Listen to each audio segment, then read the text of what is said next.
Shalom saudaraku, hari ini saya Pendeta Ena Handriani akan membawa kita pada pembacaan dan perenungan firman Tuhan. Mari kita terlebih dahulu bersatu dalam doa.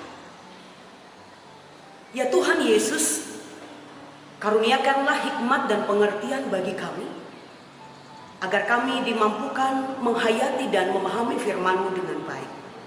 Terima kasih Tuhan Yesus. Amin. Renungan hari ini berdasarkan Almanak Nas Gereja Kalimantan Pangelis, diambil dari Ibrani pasal 9 ayat 15 hingga ayat 24 dengan perikop Kristus adalah pengantara dari perjanjian baru. Karena itu ia adalah pengantara dari suatu perjanjian yang baru, supaya mereka yang telah terpanggil dapat menerima bagian kekal yang dijanjikan. Sebab ia telah mati untuk menebus pelanggaran-pelanggaran yang telah dilakukan selama perjanjian yang pertama. Sebab di mana ada wasiat, di situ harus diberitahukan tentang kematian pembuat wasiat itu. Karena suatu wasiat barulah sah kalau pembuat wasiat itu telah mati, sebab ia tidak berlaku selama pembuat wasiat itu masih hidup.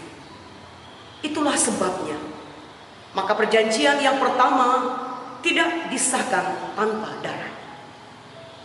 Sebab sesudah Musa memberitahukan semua perintah hukum Taurat kepada seluruh umat, ia mengambil darah anak lembu dan darah domba jantan serta air dan bulu merah dan hisop, lalu memercik kitab itu sendiri dan seluruh umat, sambil berkata, inilah darah perjanjian yang ditetapkan Allah bagi kami, dan juga kemah dan semua alat untuk ibadah dipercikkan secara demikian dengan darah.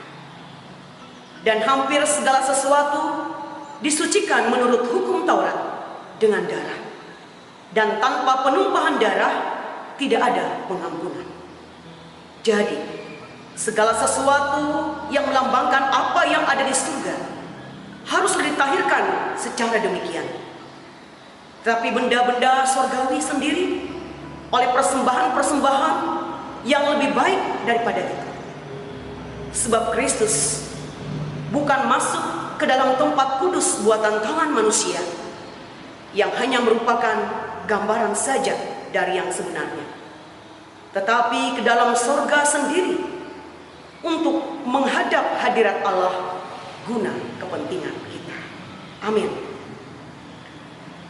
Saya memberi tema renungan ini, apa yang paling berharga di hidupmu. Saudaraku, saat ini satu pertanyaan diajukan bagi kita masing-masing. Apa yang paling berharga di hidupmu? Masing-masing tentu memiliki alternatif jawaban yang berbeda. Seorang akan berkata keluarga, yang lain berkata karir, harta, jabatan, atau nyamar. Pendapat tadi tidaklah salah jika kita renungkan. Namun di atas itu ada hal yang paling berharga, melampaui pendapat kita manusia yang terbatas tadi, yakni keselamatan dan hidup yang kekal, yang telah disediakan oleh Yesus Kristus sebagai pengantara dari perjanjian baru. Saudaraku, sebelum Yesus menggenapi janji Tuhan, bangsa Israel turun-temurun sejak zaman Musa mengorbankan darah jantan dan anak lembu untuk mendapatkan pengampunan dari Allah. Ayat 19. Hal ini terus dilakukan secara berulang setiap 1 tahun sekali. Namun setelah Kristus mengorbankan dirinya untuk menanggung dosa banyak orang, maka tidak perlu lagi ada kurban hewan dan dilakukan secara berulang lagi. Yesus mengorbankan dirinya sekali untuk karya penebusan dan penyelamatan dosa manusia. Hal inilah yang membuktikan bahwa kita begitu berharga bagi Tuhan. Nilai hidup kita terletak bahwa kita telah ditebus dengan darahnya yang mahal di kayu salib dan layak menerima keselamatan dan hidup yang kekal. Ketika kita tetap percaya kepadanya, kita yakin keselamatan itu dianugerahkannya kepada kita secara cuma-cuma. Tapi tentu harus diingat, bukan murahan. Ia menuntut kesetiaan dan ketaatan kita untuk tetap percaya bahwa di dalam Yesus pasti ada keselamatan dan hidup yang kekal. Saudaraku, secara manusia sesungguhnya kita tidak berharga di mata Tuhan karena dosa-dosa yang kita lakukan.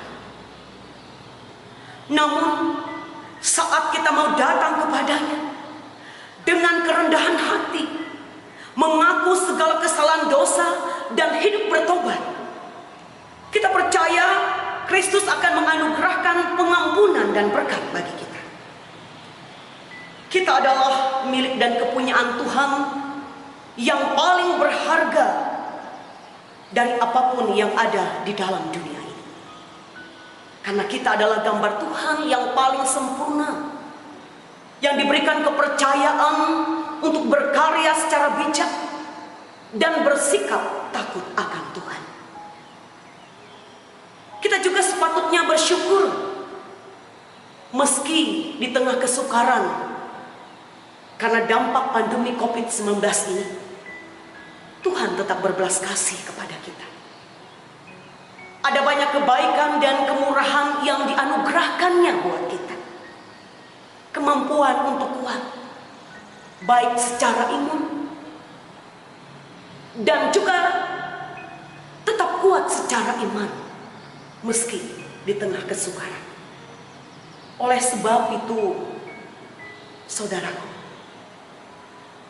melalui firman Tuhan hari ini, Ia mengajak kita untuk mempergunakan waktu yang berharga ini dalam rangka memuliakan namanya dan mentaati perintahnya melalui keberadaan kita masing-masing. Tidak saja kita diberkati, tetapi dimampukan menjadi berkat bagi orang-orang di sekitar kita. Tuhan memberkati kita. Amin. Mari kita bersatu dalam doa syukur dan syafaat kita. Kami bersyukur buat firman-Mu yang diperdengarkan bagi kami, memberikan kekuatan baru untuk menjalani kehidupan ini. Saat ini kami berdoa untuk Majelis Sinode GKE, Majelis Resort, calon resort, Majelis Jemaat dan calon jemaat, serta pekerja GKE dari kota sampai pelosok desa. Karuniakanlah hikmat dan kebijaksanaan agar dapat melayani Tuhan di wilayah masing-masing. Kami juga berdoa untuk semua anggota jemaat GKE dimanapun mereka berada. Karuniakanlah kemampuan dan hikmat untuk melewati berbagai macam tantangan dan pergumulan dalam hidup ini, agar mereka tetap kuat dalam iman, diberkati, dan jadi berkat bagi orang-orang di sekitar. Kami juga berdoa untuk bangsa dan negara di tengah kesukaran karena dampak pandemi COVID-19. Karuniakanlah hikmat dan kebijaksanaan bagi para pemimpin, baik dari tingkat pusat sampai ke daerah-daerah, agar para pemimpin bangsa ini dapat memimpin dengan penuh kasih dan bertindak adil, sehingga tercipta masyarakat yang aman dan tentram. Inilah doa kami, Tuhan. yang kami naikkan di dalam nama Tuhan Yesus. Bapa kami yang di surga, dikuduskanlah namamu. Datanglah kerajaanmu, jadilah kehendak-Mu di bumi seperti di surga. Beri kami pada hari ini makanan kami yang secukupnya, dan ampuni kami akan segala kesalahan kami, seperti kami juga mengampuni orang bersalah pada kami. Jangan bawa kami ke dalam pencobaan, tetapi lepaskanlah kami daripada yang jahat. Karena Engkau punya kerajaan, kuasa dan kemuliaan sampai selama-lamanya. Amin.